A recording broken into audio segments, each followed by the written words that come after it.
If you read books in English, then you're probably reading a lot of books that are set in North America or in the UK. And personally, as someone who reads books in English, I find this very frustrating at times because I feel like I'm reading very similar stories or I'm not really getting anything new out of the books that I'm reading. So today I thought I would recommend all of you a bunch of books that I've read and personally loved that are set in places that are not North America. If you're new here, I'm JEN-nuh-nee and this is my channel, This Story Ain't Over, where I give you book recs and talk about all of my favorite books. And if you're new here, you may not know that I have a Discord. So if you are interested, you can join my Discord server for free. And on my Discord, I'm actually hosting monthly reading challenges, including the one for this month, which is to read books that are set in continents other than North America. By joining the Discord for free, you also can download these cute little IG graphics to keep track of the books that you've read for the challenge. At the beginning of each month, I'll also be posting the new reading challenges for that month. So if you want to join in on future monthly reading challenges and also participate in fun reading sprints that I host every week, then definitely go check out the Discord server for more. With that said, let's jump into the books on this list. Now, I will address the elephant in the room. There will be no fantasy books on this list, at least ones that aren't set partly in the real world, just because I'm trying to share some books that are set in different places in our real world versus, you know, fantasy places. Obviously, it's easy to read fantasy books in place of like reading books that are set in a certain place, but I feel like the point of this is to learn something new and read from diverse perspectives, so that's why I'm recommending only books that are set in our real world. Okay, starting with a new release that I'm absolutely obsessed with, I have Fundamentally by Nusaybah Yunus, and this is set in Iraq. This is an absolute romp of a book that is part satire, part just like absolute mess, and it follows our main character who is half Iraqi, half Pakistani, and she's a criminology academic who is hired by the United Nations to head up a de-radicalization program for ISIS brides. The book is based off the author's own personal experience leading a similar program, though it wasn't for the United Nations. So as we follow our main character sort of trying to de-radicalize these ISIS brides, most of them are foreign brides that she's trying to get back to their home countries. We're following her going through a sort of emotional time in her life. She has left behind her best friend slash roommate slash longtime love Rosie, and she is trying to make something of her life. But she starts to find that the humanitarian sector is full of corruption and full of a lot of bureaucracy, and everything is much more difficult than she ever thought it would be. This is an absolutely hilarious and ridiculous book, and you should definitely go into it without taking it too seriously. It's definitely a satire in parts and has very flawed characters, but it is set in Iraq for the most part, and I really liked how the setting played a huge role in the story. Next, I have a book set in Iran, and I have The Stationery Shop by Marjan Kamali. This is one of my longtime favorite books. It is sort of a star-crossed lovers situation, and it follows these two teens who fall in love in 1950s Tehran, Iran, and they are ripped apart because of the whole political situation and also by some forces larger than themselves. And we're actually meeting them in the present day many years later after they've both left Iran, and we are flashing back to what happened. Although this one isn't set in Iran for the entire book, I do feel like the sections in Iran were just so beautifully done, and they play a huge role in the rest of the story, so it was really beautiful in that way. It also felt like a love letter to Iran in some ways from the beginning, because the main characters are sort of mourning what it could have been and sort of living between multiple places and wishing they could go home. Okay, next I have a book that's set entirely in Palestine, and that is Enter Ghost by Isabel Ahmad. This book follows our main character Sonia, who is a theater actress, and she's going through like a massive breakup and sort of a lull in her career, and she decides to visit her sister who still lives in Haifa. And when she gets there, she finds out that her sister's friend is actually putting on a production of Hamlet in Arabic in the West Bank. And so Sonia ends up in this situation where she gets roped into the production and starts helping out and actually acting in it, and she is forced to face sort of the juxtaposition between the 48ers and also the West Bankers and how their lives are quite different from each other, even though they're both in the same area. And that's to do with how the events of the Nakba have played out and how the Israeli occupation works. I think this was beautifully done, and it actually has like sections of the book that are sort of written like a play, which I thought was really interesting. So it's like a play within a play. But what was so important in this book was actually the setting in Palestine, and I loved seeing so many different versions of Palestine in this book and how the characters connected to the location both in the present day and also in its historic form. This is an absolute absolutely stunning book and you're gonna be like in tears by the end, but so worth it. Speaking of Palestine, I have another book that's partially set in Palestine and then also in Kuwait and Jordan, and that book is Against the Loveless World by Susan Abu Hawa. This is by a Palestinian author, and it follows this really sort of messy, chaotic, but so very compelling and interesting main character who we meet at the beginning of the book when she's much older, as she's imprisoned in an Israeli solitary confinement cell, and she's sort of cut off from everyone, and she decides to write down her story and what has happened to her and how she was slowly radicalized into the position that she is now. This is an absolutely stunning book, and I loved the main character and how much conviction she had and how complex she was. And we follow her as she grows up in Kuwait and then is forced to flee to Jordan,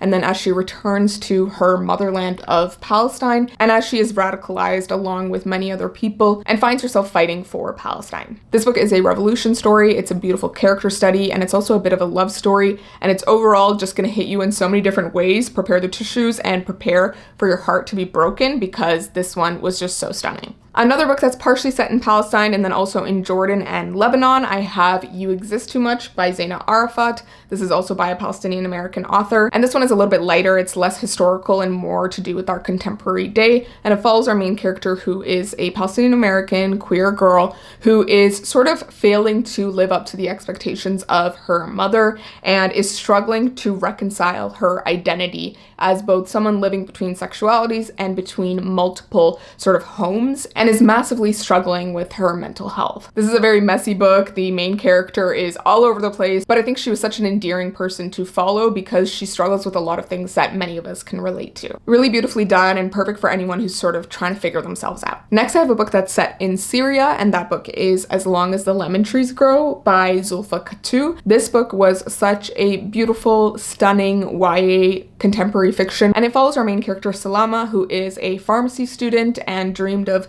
doing this for a very long time.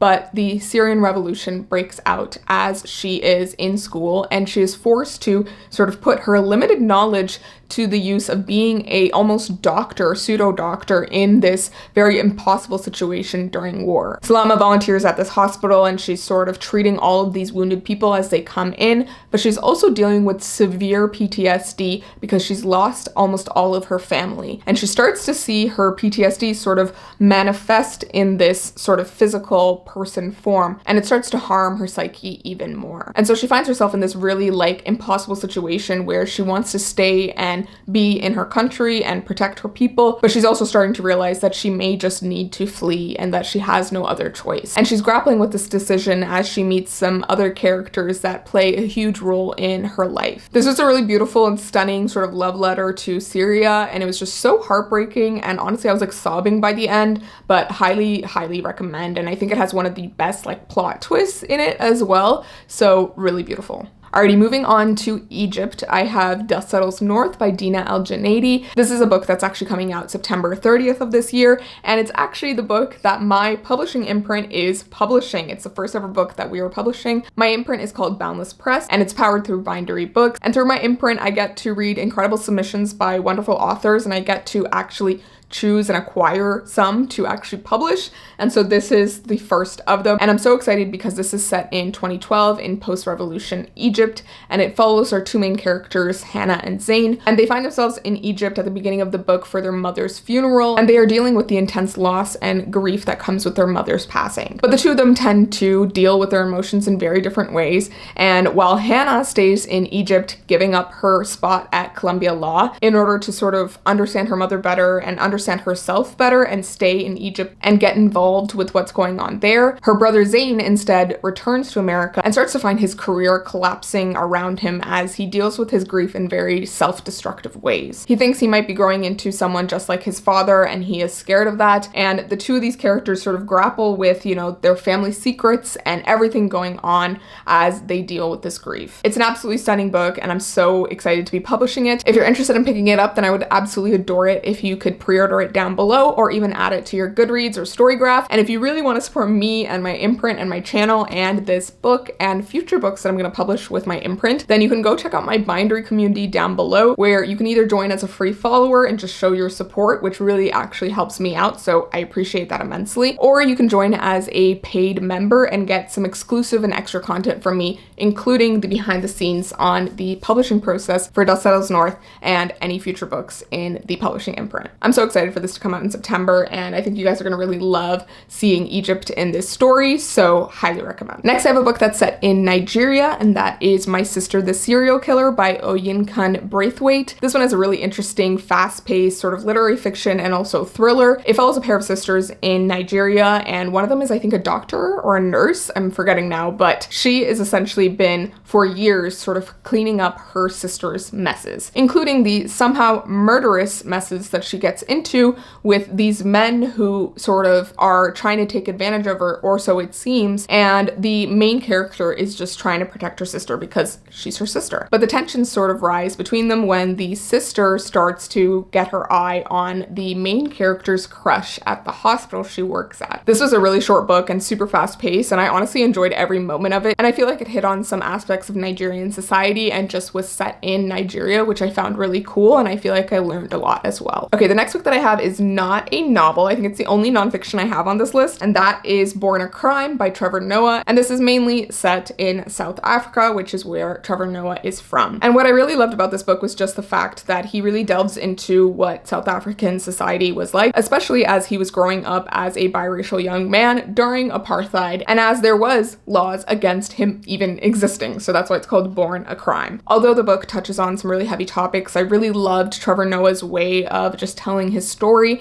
and the story of his family and, you know, the women in his life, and how it is both a heartfelt story and also a very hilarious one. I definitely feel like I learned a lot from this book and just about how South African society was working during like the twilight of the apartheid, and I just found it to be super interesting, so highly recommend. Okay, next I have a couple books that are set in Sri Lanka and specifically during the Sri Lankan Civil War, and the first one that I have is Brotherless Night by V.V. Ganeshananthan, and this is honestly like one of my favorite books ever. It is such a heartbreaking historical fiction, and if you are unfamiliar, I am Sri Lankan Tamil, so I connected to a lot of parts of this book and just felt so sort of seen to finally see this representation in a book and see someone actually talk about the atrocities and just awfulness that went on during the Sri Lankan Civil War, and particularly some of the very awful things that the Sri Lankan government did during the 1980s, and also some of the things that the resistance and militant groups did in reaction. Basically, this book follows our main character Sashi, who is Sri Lankan Tamil, and we are meeting her when she's 16 years old in 1981, but we are following her for like almost a decade as she is slowly radicalized and finds herself becoming what the Western governments were later calling terrorists. This book is so heartfelt, but so heartbreaking. Like, there's so many atrocities that happen throughout this book that happened in real life, which was just so heartbreaking to see, but we're following her as she sees also her brothers either ripped away from her or radicalized in ways that she didn't expect, and she's just navigating all of that. And yeah, by the end I was just like a sobbing mess because there is so much of this that I connected to, and I feel like it illuminated partially what, you know, I've seen my parents talk about in passing but never really delve into because it's trauma and it's PTSD and they don't know how to talk about these things. So in that way, I think it was just really interesting, and I am so glad I got to read this. The other book that's set in Sri Lanka is called A Passage North by Anuk Arupragasam. This one is a little bit more on the literary sort of removed side, I would say, because it follows a main character who is Tamil and lives in Colombo, which is like the southern part of Sri Lanka, where we are finding him. It's after the war has ended many years later, and he finds out that his grandmother's caretaker, who was this Tamil woman who lived in the northern part of Sri Lanka and who lived there during the war, has mysteriously died. And so he's traveling up north, Passage North, to go to her funeral, and he's sort of reflecting on the events of the war and everything that happened and how he was partially like part of it, but also a bystander watching from afar because he was in India at the time. But it really delves into the concept of generational trauma and sort of the PTSD and mental illness that comes out of situations like this. It was a really reflective book and just also heartbreaking, but a little bit less so, I think, than Brotherless Night because it doesn't directly recount some of the events sense. It's more like looking at them in retrospect. All right, next I have a few books that are set in India, and the first one that I have is partially set in India, and that is Blue Skin Gods by S.J. Sindhu. I am a huge fan of S.J. Sindhu. She is a Tamil author, and in this book we follow our main character who is Tamil, and he is miraculously born with blue skin. And at a young age, he is told that he is a god. He is a blue-skinned god. If you're unfamiliar, in some depictions of Hindu gods, they are shown as having blue skin, and so that's where the blue-skinned thing comes from. But our main character Kalgi is born with blue skin, and he is told he is a god, and his parents set up an ashram in India, and people come on the daily to see him and gain his blessings and heal from their wounds and all of these different things. And he believes that he has some sort of real power. But as he grows up and as he learns more of the world and steps out of this ashram and out of this insular world that his parents have created, he starts to realize that there might be something up with this story. It's a really interesting book that seems partially like it might be speculative, but it really is a very much real world story. And many of the early parts are set in India, and I love that it touched upon the queer community within India and really delved into that in both the way that Kalgi sees some characters and just the general characters that are there. But later parts of the book do follow him as he goes to the United States, so there's also that. Super interesting, thought-provoking read, so highly recommend. Okay, this next book is a recent favorite of mine, and that is Goddess Complex by Sanjana Satyan. This book is also partially set in India. It's mostly set actually in the United States, but there are so many like flashback scenes that are set in India, and then also the second half of the book is set in India, so I feel like it's a significant part. What I found interesting about the setting in this one was that it follows these characters who are kind of living in India as expats, and it sort of delves into the expat community, but also into these sort of like wellness centers and places in India that people go to. But basically this book follows our main character Sanjana, who is a anthropology PhD student or, academic, and she previously lived in India with her husband Killian, and about a year before the book starts, she left him and moved back to the States and aborted the pregnancy that she had and tried to move on. But she hasn't been able to contact Killian since, and it seems like he's gone missing. And as she's dealing with, other things in her life, like her best friend is now pregnant and expecting, and she's dealing with how her life doesn't really match up to the other people around her, she starts getting these weird, mysterious texts and messages from people who she knew in her life back in India, who for some reason think that she's pregnant, even though she aborted this pregnancy many, many months ago, and no one actually knew about that pregnancy even back then. But what she learns is that she's getting impersonated by a woman who looks very similar to her, has the same name, and is also a bit of a pregnancy mommy influencer. This book is a bit of a satire, so it's super weird and just a total trip, so I really enjoyed it, but it may not be for everyone, but still really fun and really interesting, and was a 5-star read for me. Okay, next I have The Bandit Queens by Parini Shroff. This is one of my favorite books ever, and it's set in a small village in India, and it follows our main character Geeta, whose husband went missing some years ago, and everyone thinks that she murdered him. And so she has a bit of a reputation, but honestly she did nothing. He just disappeared. But we meet her at the beginning of the book as she meets with the other women in the village for this sort of program where they get funding for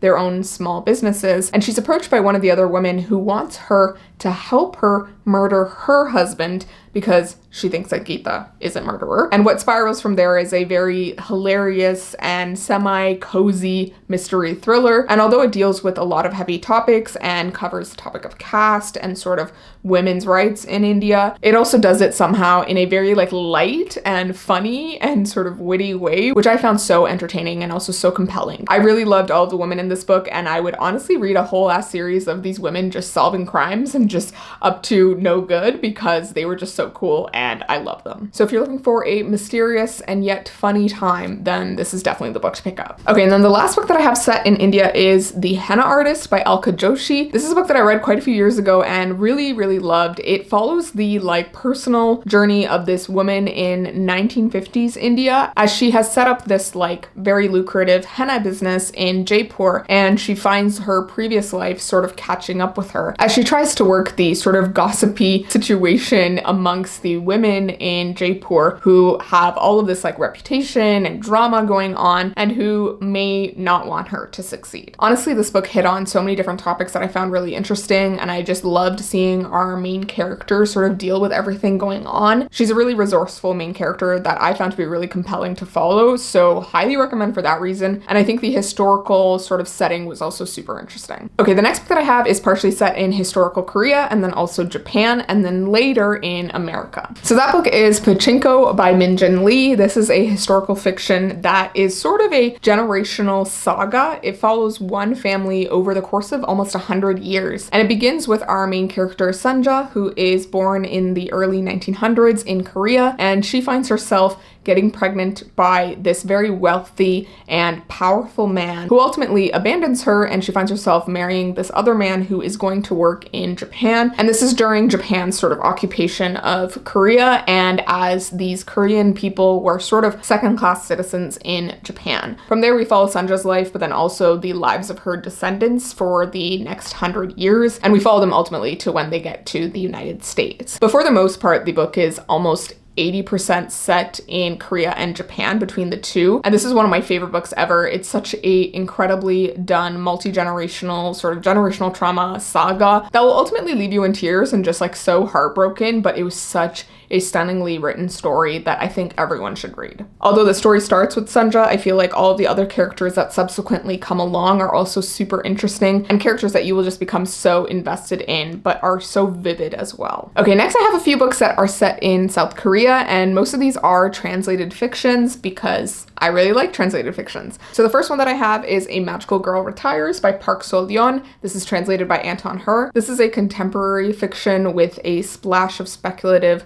sort of magic going on. It follows a main character who lives in South Korea and who is dealing with a crippling amount of debt. And she finds herself trying to jump off a bridge one night because she is just so overwhelmed by everything. And she's stopped by this mysterious woman who says that she's a magical girl. And in this version of our world, there are these magical girls who are basically these young women who have manifested magical abilities following some sort of trauma in their lives. And so this magical girl approaches the main character and tells her that she thinks she might be the new magical girl of time and someone who can save the world from climate change. But as the story progresses, we start to learn a lot more about this world, about how magical girls work. And I found this book to be super interesting because it takes this idea of like magical girls, which is very much inspired by Sailor Moon, but really puts them more into like our real world, and they are fighting off real world villains rather than like paranormal extraterrestrial people. And I think this book doesn't shy away from like the consequences of the things that we wish for and fighting for justice and what we have done in the past. Like we can't run away from that. And although the book overall dealt with like some really heavy topics, I feel like it did it in a very like whimsical and sort of magical way that felt a bit lighthearted and comforting in some ways, which I think was so beautifully done. Next I have The Vegetarian by Han Kang. This is set in Korea and South Korea. I know a lot of people love or hate this book, but I personally was one of the people who loved it. It is essentially a literary fiction that follows this woman who lives in South Korea,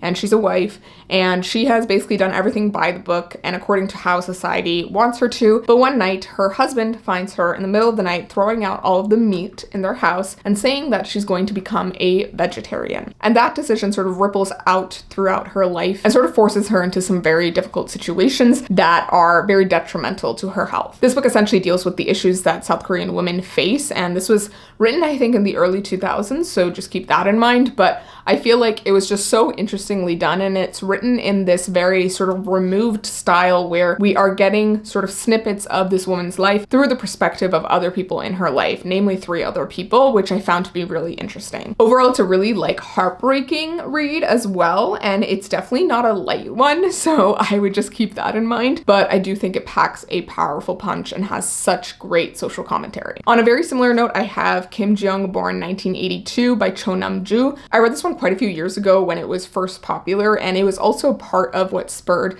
the 4B movement in South Korea from what I've heard. And essentially it's a very short fiction book that deals with a lot of the same, societal issues that are in The Vegetarian, and takes it from the sort of perspective of the different roles that this woman has to take on in her society and within her family. So her role as a wife, as a daughter, and how all of those things are sort of, situations that work against her. I found this to be a really illuminating read and just so fascinating, and had some great social commentary, again, very similar to The Vegetarian. So highly recommend because it's just so interesting. All right, next I have a book that's set in Japan, and this one is also a translated fiction, and that is Breasts and Eggs by Mieko Kawakami. Mieko Kawakami is one of my favorite translated authors and Japanese authors. she is just such an incredible writer, and I love the way that she writes her characters and their dialogue and speeches and just the questions that they consider. This book, in some ways similar to The Vegetarian and Kim Ji-young, born 1982, deals with sort of women and their place in society and the different sort of expectations that are placed upon them. And we start the book off with three different main characters. We have the main character, her sister, and then her sister's daughter, and how the three of them are dealing with, you know, their personal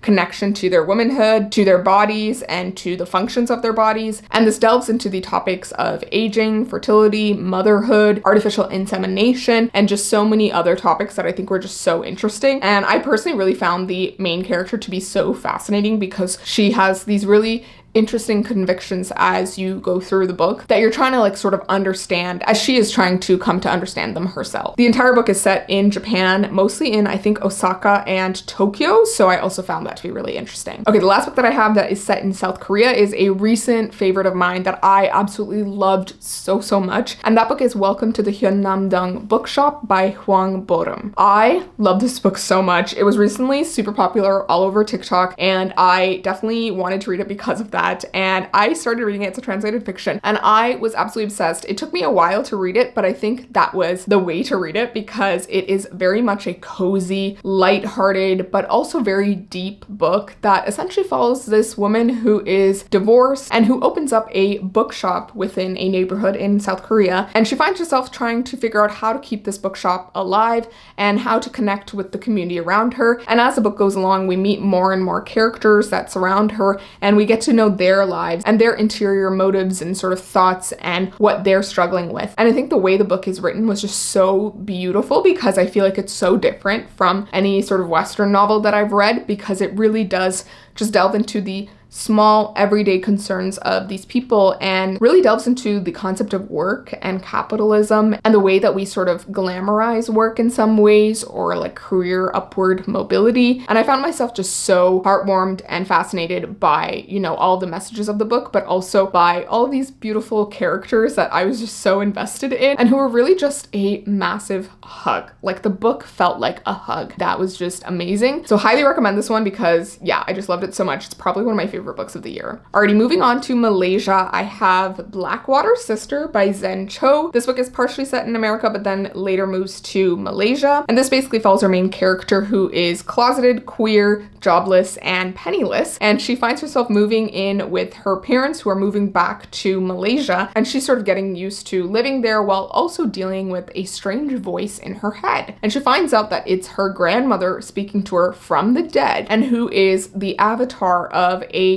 mysterious deity called the Blackwater Sister. And essentially the grandmother wants the main character to do her bidding and help her deal with this business magnate who has offended the Blackwater Sister goddess. This one's a really weird book that goes in so many different directions, but I found it to be really interesting, and I loved the setting of Malaysia and just being in somewhere different. And I liked how the main character was sort of dealing with her connection to the place and her family, and then also the mythology of her background, which plays into the story. This is full of ghosts and family secrets and just crazy situations, so definitely a fun one and highly recommend it. All right, and then I have one more book for Malaysia, and that is The Night Tiger by Yang Zi Chu. This is set in 1930s colonial Malaysia, which I found really interesting, and it follows a pair of characters who are sort of in the servant class, and there's an aspect of multiple murders occurring around them and everyone trying to figure out like what's going on. This book is really interesting because it's got a sibling rivalry aspect, it's got like the superstition and ghosts and supernatural going on, which I think makes it quite interesting and layered and has a speculative element to it, which I wasn't expecting and found really interesting. I definitely feel like this one was like a bit of a maze of a book in the sense that like I came out of it and I was like, what even happened? But it was still a really interesting read, and I loved the lush setting of colonial Malaysia and how